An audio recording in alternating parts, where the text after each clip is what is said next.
This time, we're going to have a look at paper prototypes. La papia prototypo.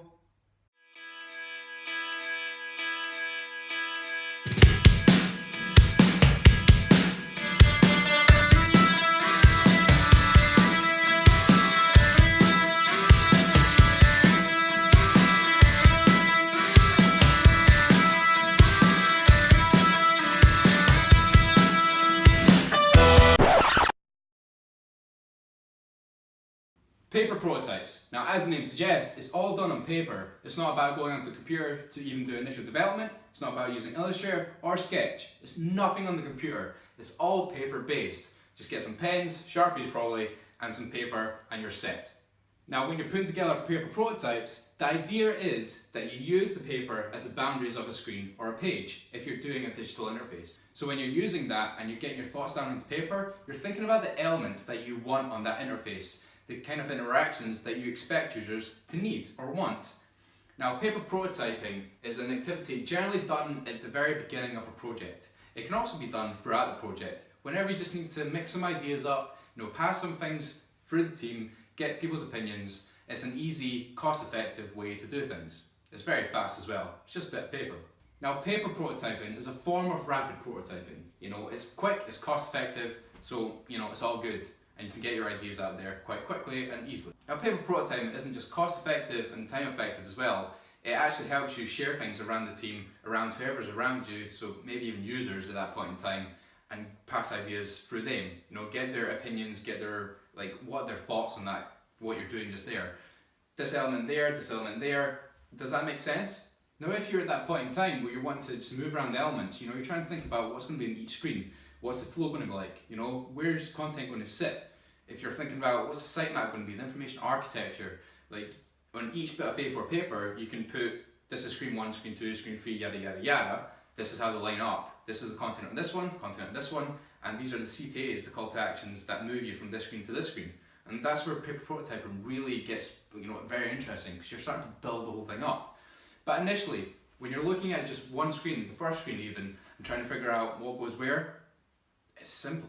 Now, one thing I like to do with paper prototyping is the initial client meetings that you have. You're trying to figure out the requirements, what they're wanting, what they're looking for, that kind of thing. You can actually sit with them, get a bulk of A4 sheets, think about, okay, so right now you've got this page, this page, this page. This is the content, you go on each one, this is how the user flows. What if we did this, what if we did that? Or prioritize on each page, which is a screen, what content you want on each one. And then you can start building up from there. Okay, you've got the requirements, but how is that going to be structured? Or how could it possibly be structured prior to doing user research? So then getting into the paper prototypes, all you have to do, obviously, just grab some paper. It's quite easy. Sharpie, paper, done.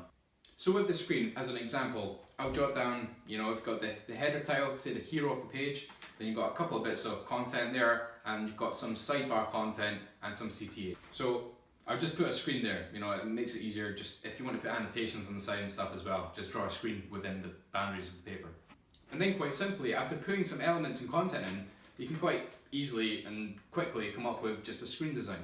Now obviously this one isn't that great, it's not contextual at all, but it shows you it's just a very simple lo-fi wireframe. That's what paper prototyping is, or what's what it can be. Now another way you can do paper prototyping is just putting together elements and what the priorities are and how each one flows to the next. So here even, you've got one button leads you to a screen with a second button, and that second screen can lead you either to text content or it can lead you to video, yada yada yada. That's another way you can do it. So if you're thinking about the elements that you need to link screens together, or what the users need and what the business requirements are, whatever that may be, just quickly scroll them out onto paper and you've got something to start with. Now, one of the great things about paper prototyping is that's rubbish. Done. Just start again. Either start again, you've validated that whatever was on that bit of paper doesn't work, isn't what you want it to be. So just start again. Now, prototyping like this is amazing because not only can you chuck things down really quickly, you can throw them away just as quick. Now, there's that saying, fail fast, succeed sooner. That plays right into this. Now, being tangible like this is amazing for designers and even developers because you're not just sitting there typing stuff away on the computer or using your mouse to create some kind of vector graphic. You're drawing it down there, you're being very tangible about it, and it's great. It actually gets you into just what you're doing. It gets you into the creation mode, and that's vital. So there's 3 big uses about paper prototyping. Now that can include, it's easy to share with the team. Right? You can bring all these people in the project team together, sit around the table, quickly jot things down, pass them around, yes, yes, no, no, no, why, right, let's change it. Now another one is, it's quite easy to test.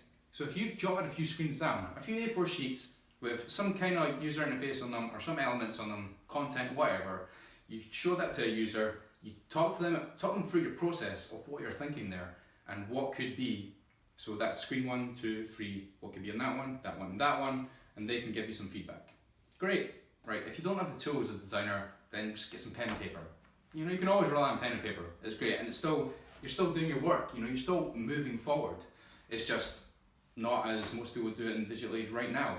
Whenever you've had enough of looking at the screen and you just want to get some ideas down, you know, I've done it a million times. Turn my screens off, plug my earphones in, and then just sketch everything I could think of on a bit of paper. And that's helped me so much. You know, when you get designer's block or whatever, it's probably because you're in an environment where you've got screens, you've got the internet, you can quite easily go and check something else. Chuck that off, blank bit of paper and a Sharpie.